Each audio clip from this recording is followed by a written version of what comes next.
Now, we've got ourselves a developing situation in the WNBA because not just one, but two ex-NBA players are throwing down the gauntlet and challenging the WNBA to deny them the ability to participate in the upcoming 2027 WNBA draft. Before we get into this story, please like, share, and comment at the Becker Brief. We appreciate your support for common sense journalism. Now, there was a lot of hubbub online about former NBA player Enes Freedom, and he made the challenge to the WNBA online to deny him the ability to participate in the WNBA draft. He said that he had consulted with a lot of his attorneys and he believes that he is eligible for the WNBA. Let's take a look.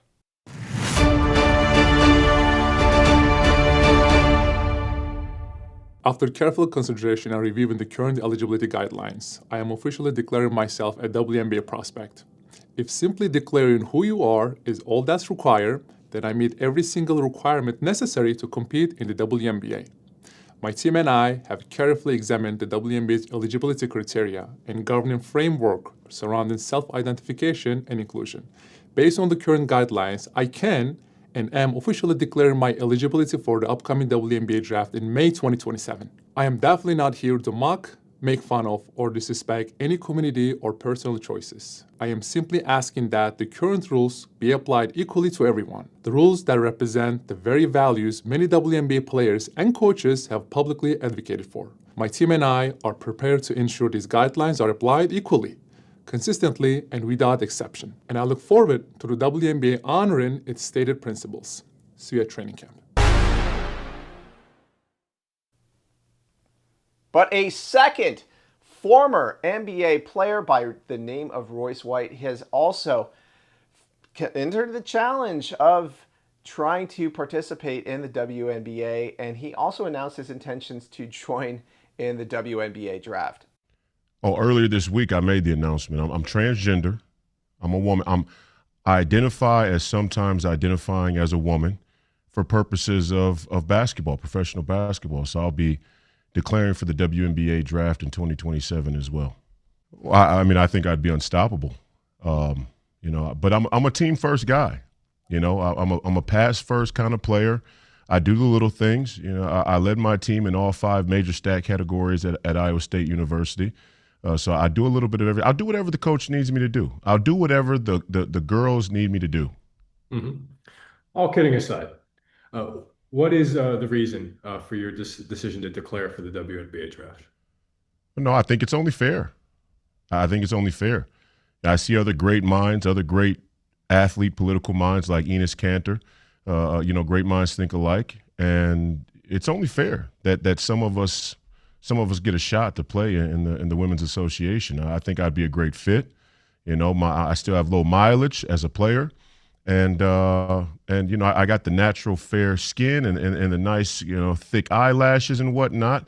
I haven't broken out my wigs yet, but I'm looking into some good ones. I don't know much about the wigs, but I'm looking into some. And I just hope that the bangs on the wig don't get into my eyesight so I can play like I need to play. What would stop you from declaring for the WNBA draft?